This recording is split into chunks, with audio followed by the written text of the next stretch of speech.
Okay, we're on to part 3. These are your hip flexor and glute exercises, crucial if you want to work on those really high batma kicks. These are some modified clamshells, really straight legs, until I start to feel my glutes kind of burn a little bit, and that's how I know they're working.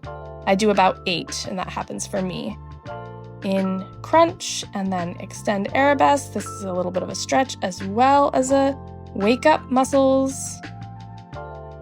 These are muscles that you don't really use every day, so it's important when we're dancing that we let them know it's time to work.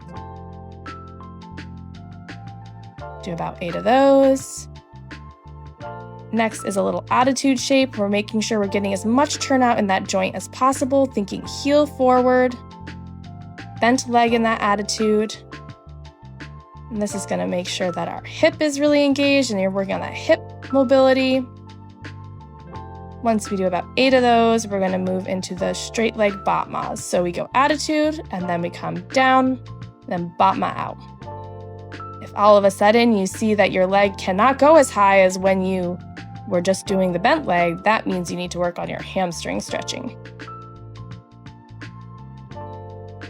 Now we have some lunges.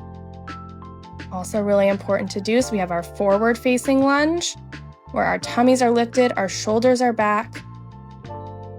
And then we have a opened out modified. So I bring that supporting leg in a little bit, and then the bent, the active one out to the side. Give a little resistance with my arm there. And that's gonna open up your hips in 2 different directions.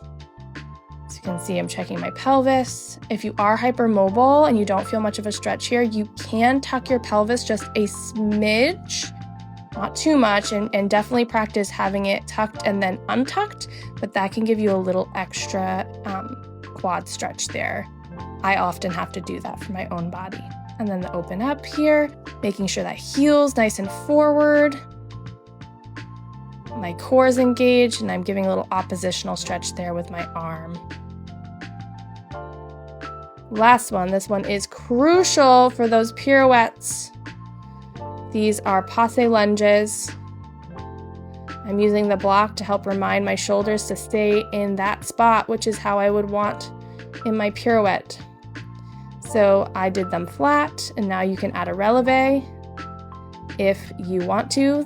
If you're having trouble with those releves, that means you need to do more of those single heel leg raises. That's going to help you with that.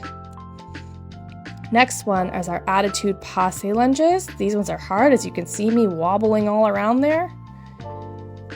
You're going to come up to attitude, to passe, and then step back or step forward in your lunge.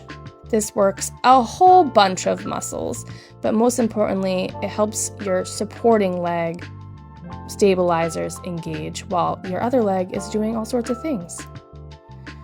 Last thing are some push-ups here. These I do the release push-ups, so I'm on my knees and I'm keeping a nice straight upper body there. I lower down, elbows tucked, and then I release for a second and I push back up. This is an exercise that's most bang for your buck as far as your pecs and your abs. If you're someone who's super fit, you could also try these with straight legs. I'm just not able to do that, but good luck, everybody.